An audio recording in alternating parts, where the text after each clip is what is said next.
Good morning, everyone. It is Tuesday, September 14, 2021.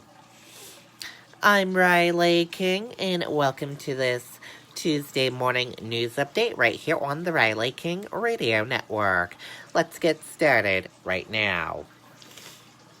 First up, hospitals see more respiratory issues as COVID-19 cases rise among children. Let's take a listen to that video from WMUR News 9. Now's the time to get a great deal on taking care of your property. You need the #1 rated reliability of Kubota compact tractors so you can do it all and do it right. Z-Series mowers that deliver a quality cut. And Sidekick utility vehicles where Visits to Elliott Hospital's 3 urgent care sites have doubled in recent weeks.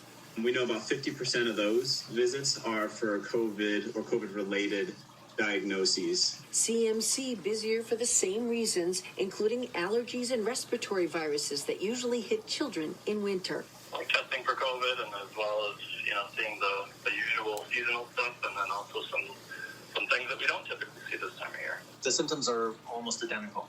You can have, even just mild congestion, and, that may be RSV, that may be one of the other viruses that causes common cold, or it could be COVID, so it really does require evaluation. Derry Medical Center adding times to meet the need. A doctor there says relaxed masking and a return to indoor settings is helping fuel the rise in all, especially among those too young to be vaccinated. Where we have had children as young as 7 months old test positive for COVID. With COVID cases up and overall general health needs on the rise, Elliott Urgent Care restarting monoclonal antibodies therapies today. We're able to keep patients out of the hospital who do have COVID by using these treatments. We're hoping that would be great for patients and then also great for the rest of the community who might need medical care. The urgent care and family practices we spoke with say they are adding testing pathways to keep up with demand, and that in most cases, results are available within 24 hours. Live in Portsmouth, Jennifer Compton, WMUR News 9. Okay, and there you go on that video and that report. COVID-19 cases continue to rise in New Hampshire, with most new cases in a single day since January. Let's take a listen to that video from WMUR News 9.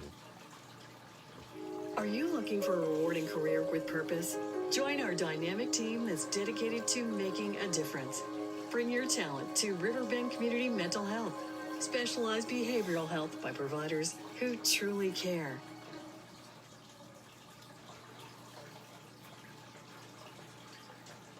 Tonight, new COVID cases in New Hampshire are at their highest levels since January. Good evening, I'm Monica Hernandez. And I'm Tom Griffith. There are more than 1,200 new cases from over the weekend, not counting Sunday. There were 728 new cases on Friday, the most for a single day since January 22nd. There were an additional 500 new cases on Saturday. DHHS says Sunday numbers will be released later due to volume. Well, there are now more than 3,400 active cases in the Granite State. That is the highest since April 15th. And DHHS says 154 people are hospitalized, the most since early February. And 2 more Granite Staters have died. Neither was associated with a long-term care facility. Okay, and there you go on that video and that report.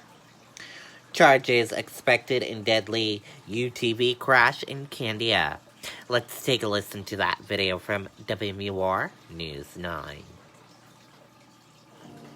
In times like these, we're all spending more time with family and more time working up. The New Hampshire Fish and Game says a woman and a man died when a utility terrain vehicle crashed on private property in Candia Sunday night. 50-year-old Renee Schenkel from Candia and 62-year-old Alan Juza from Goffstown were passengers. The operator, 48-year-old James Schenkel from Candia, was taken to the hospital for observation. While the cause of the crash has not been released, it's one of several reported this weekend, 4 in the North Country alone. Fish and Game says since the pandemic, there's been a spike in sales and riders, and they'd like to see higher standards for safety training in New Hampshire. Unfortunately, this is the only motorized vehicle that you can operate without having some sort of safety training. You can't drive a car without driver's ed. You can't have a motorcycle without a proficiency course or a motorcycle class, and you can't operate a boat without a safe border car. Right now in New Hampshire, only operators 12 to 16 years old need an off-road recreational vehicle safety certificate. After that, if you have a driver's license, you can drive one. We do need to look beyond that 16 years of age, have a mandatory OHRV safety course for people that are out there operating. New Hampshire Fish and Game says the department also needs more officers on the job and on the trails. Right now we have 4 unfunded positions that, we can fill. It's just we haven't been given permission to open those up for hiring. Jean Mackin, WMUR, News 9. Okay, and there you go on that video and that report. Human bone fragments discovered near Loon Mountain, police say. Let's take a listen to that video from WMUR News 9. Now's the time to get a great deal on taking care of your property. You need the #1 rated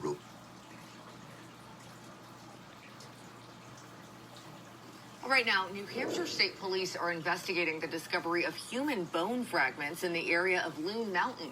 Police say they were found during a construction project. Diagnostic tests will determine their historical nature, age, and sex. Investigators say there is no reason to believe there is any public threat. Okay, and there you go on that video and that report.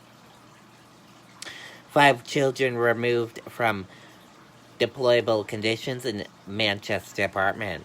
Let's take a listen to that video from WMUR News 9.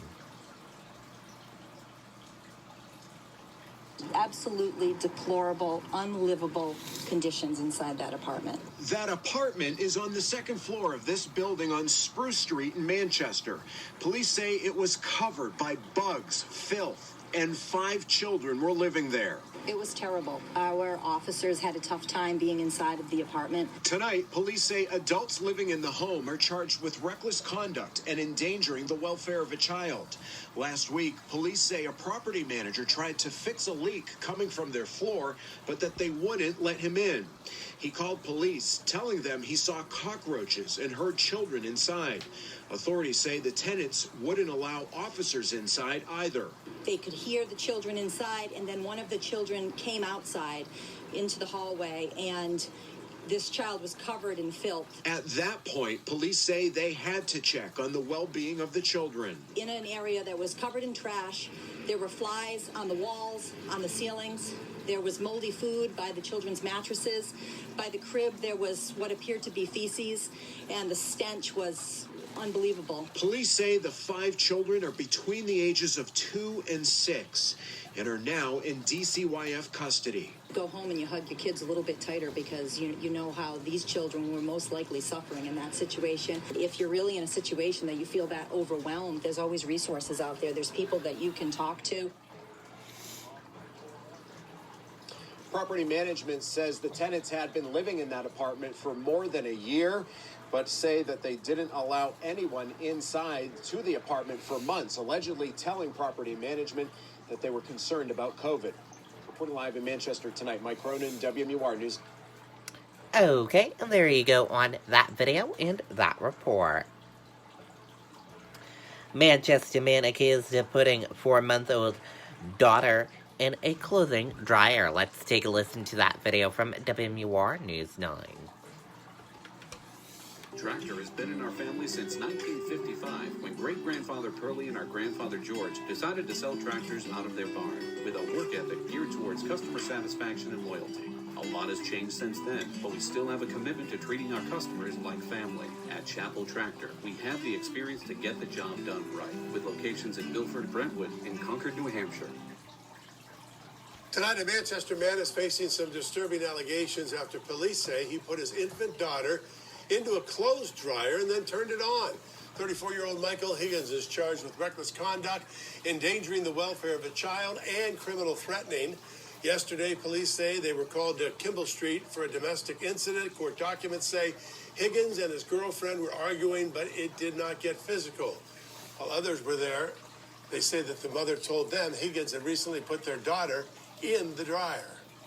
It's very disturbing. I mean, this is a child that's just 4 months old and put inside a dryer for, it doesn't matter if it's just a few seconds. The point of the matter is this child is obviously at a young age, can get hurt very easily. This is very frightening for the child, traumatic, and traumatic for the mother who witnessed the entire thing as well. Police say the mother was able to intervene quickly and the baby did not appear to be injured. Higgins is being held on preventative detention. Court documents say he has a history of domestic violence. Okay, and there you go on that video and that report. And that does it for your morning news update right here on the Riley King Radio Network. Thank you for tuning in and listening to your morning news updates. Have a great rest of your day and see you back here later on today for another news update. Bye.